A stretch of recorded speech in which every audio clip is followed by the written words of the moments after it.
ये खड्डे की वजह से बच्चे लोग कब किधर गिर जाएगा पता नहीं। तो पहले रोड बना देते हैं, फिर उनको बाद में याद आती है कि यार हम पाइपलाइन डालना भूल गए। पण गावकरीच लोक जे डेव्हलपमेंट होते आहे त्यासाठी बोलत आहे की आम्हालाही डेव्हलपमेंट नको.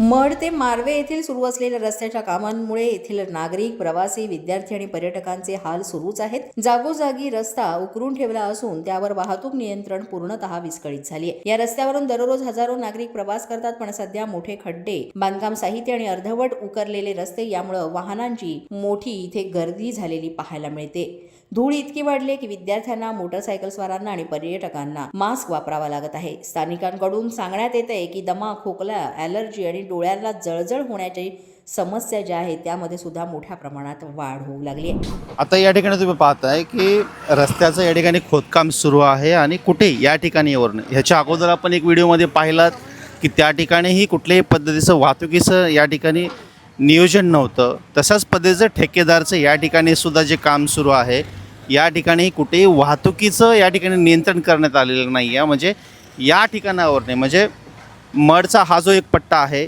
या ठिकाणी जे काम चालू आहे भाटीच्या पुढे, तर या ठिकाणी तुम्ही पाहता आता ही बस इकडनं गाडी चाललेला आहे, समोरनं या ठिकाणी येतो आहे आणि समोरनं तुम्ही पाहताय की कुठेही या ठिकाणी वाहतुकीचं नियंत्रण केलं गेलेलं नाही आहे. त्यामुळे कशा पद्धतीचं या ठिकाणी वाहतूक ठप्प होते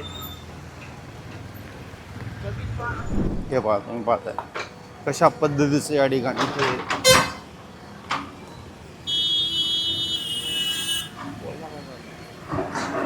तेव्हा पूर्ण वाहतूक ठप्प झालेली आहे. तुम्ही पाहताय हे अशा पद्धतीचं या ठिकाणी नियोजन आहे आणि हे जे प्रशासन आहे हे प्रशासन कुठेतरी झोपलेलं आहे.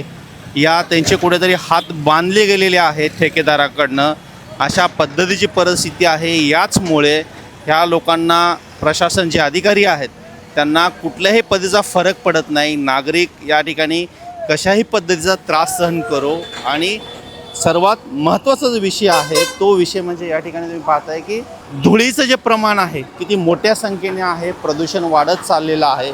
एकीकडे महानगरपालिकेला वारंवार कोर्ट जे आहे ते निर्देशन देत आहे की मुंबईमध्ये प्रदूषण वाढत आहे, प्रदूषणासाठी तुम्ही उपाययोजना करा, पण कुठल्याही उपाययोजना या ठिकाणी दिसत नाही आहे. तुम्ही पाहताय की किती मोठ्या पद्धतीने धूळ जी आहे हे रस्त्यावरती तुम्हाला दिसत आहे. ह्या धुळीमुळे इकडे जे प्रवास करणारे विद्यार्थी असतील, पर्यटक असतील, त्यांच्या जीवाला धोका निर्माण झालेला आहे. आरोग्य खराब होत आहे तुम्ही पाहताय. आणि ही जी वाहतूक आहे ही नेहमी अशा पद्धतीची ठप्प तुम्हाला या ठिकाणी दिसत आहे आणि प्रशासन कुठेही लक्ष देत नाही. तुम्ही पाहताय की धुळीचे कण तुम्ही दिसताय कशा पद्धतीचं आहे. आणि वारंवार तक्रार करूनसुद्धा हे जे ठेकेदार आहेत रस्त्यांचे कामं करणारे त्यांच्यावरती कुठलाही फरक पडत नाही आहे. त्याच्या पाठीमागचं कारण आहे त्यांचे जे हातं आहेत ते कुठेतरी त्यांना मलाई देऊन त्यांचे हातं बांधले गेलेले आहेत. ह्या सगळ्या गोष्टीमुळे तुम्ही पाहताय की प्रशासन गप्प आहे आणि ह्याचा जो त्रास आहे ह्याचा त्रास हे नागरिकांना होतोय. एकीकडे रस्त्याचं काम सुरू आहे आणि दुसरीकडे तुम्ही पाहताय की पर्यायी रस्ता एकमेव आहे गाड्या जाण्यासाठी आणि त्या ठिकाणी सुद्धा अशा पद्धतीचे खड्डे झालेले आहेत. तर ह्या ठेकेदारची जबाबदारी होती की पर्यायी जो रस्ता आहे त्यावरती कुठंतरी हे खड्डे भरले गेले पाहिजे होते आणि नागरिकांना जायला एक सुरळीत एक कुठंतरी रस्ता असणं अपेक्षित होतं. पण या ठिकाणी कुठेही असं दिसत नाही आहे. या ठिकाणी तुम्ही बघता की स्थानिक आहेत, स्थानिकांना आपण विचारूया. सर, यहाँ पे देख रहे हैं कि ये पर्यटन स्थल है जी सर, और ये एकमेव ऐसा रास्ता है कि मड से है मालाड मारवे जाने के लिए स्कूल के बच्चे लोग आने जाने के लिए एक ही रास्ता है, पर्यटक यहाँ से आने जाने के लिए एक ही रास्ता है. तो कितना समस्या का सामना करना पड़ रहा है लोगों को? सर कैसे सर ना, ये एक ही रास्ता है.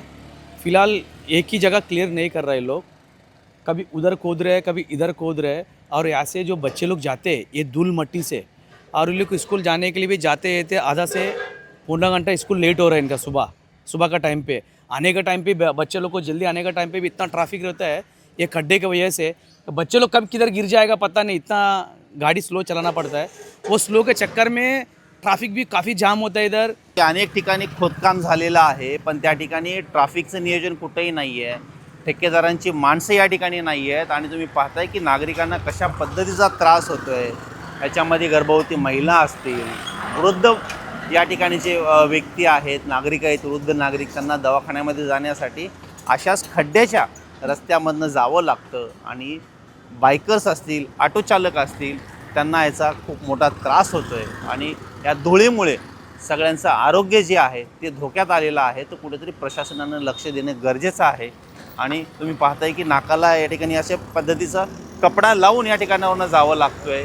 अब देखो उसकी वजह से तो काफ़ी तकलीफ हो रही है, क्योंकि पहले तो जाम लगा रहता है यहाँ। कभी कभी संडे सैटरडे को आप देखोगे तो पूरा दिन मतलब 3-3 घंटे का लगातार जाम लग जाता है। और धूल की वजह से तो आप सोच सकते हो कि पॉल्यूशन जो है कितना ही बेकार हो रहा है, उसकी वजह से कि फेफड़े ही ख़राब हो जाए। इनका ये समझ में नहीं आता है कि कोई भी गवर्नमेंट, मैं बीएमसी कोई ब्लेम नहीं करता हूँ, कि पहले रोड बना देते हैं, फिर उनको बाद में याद आती है कि यार हम पाइपलाइन डालना भूल गए, तो फिर बाद में वो पाइपलाइन डालना चालू करते हैं, फिर जगह जगह खुदाई करते हैं। पब्लिक को, ट्रांसपोर्ट को, मतलब हर देखा जाए तो सब कोई मतलब आज से 2 साल पहले की मैं अगर बात करूं तो इतना पॉल्यूशन नहीं था जो धूल का इस समय है। अगर मैं बिना हेलमेट को ऊपर करके निकल के जाता हूं या काले कपडे पहन के इधर से और एक बार उधर जाता हूं तो मेरे काले के वाईट हो ही जाते। इकडे काय असं तर नियमांचं पालन नाही इकडे. त्रास इकडे गावकऱ्यांना एवढा आहे की अक्षरशः गावकरी कंटाळले आहे. पण गावकरीच लोक जे डेव्हलपमेंट होते आहे त्यासाठी बोलत आहे की आम्हालाही डेव्हलपमेंट नको, आम्हाला हाय त्याच्यामध्येच राहायचं आहे, आम्हाला जे चाललं आहे तेच चालू द्या.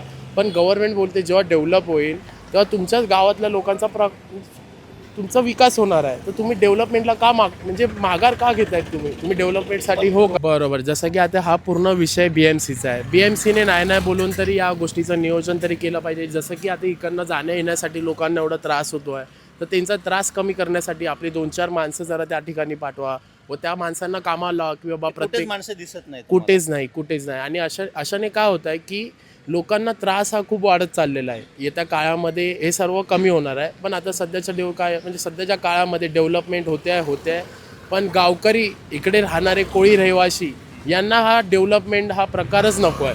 त्यांना वाटतं की आम्ही त्याच्यामध्येच आम्ही खुशी आहे, आम्हाला त्याच्यामध्येच सर्व सुख आहे, सर्व काही. ट्रैफिक वाले कोई भी यहाँ नहीं है और कहीं कहीं गड्ढे बहुत ज़्यादा हैं, कहीं कहीं रोड अच्छे बन गए हैं, ये बात नहीं है। कहीं गड्ढे ऐसा है कि मालूम नहीं पड़ता है तो गाड़ी कूद जाती है गड्ढे में।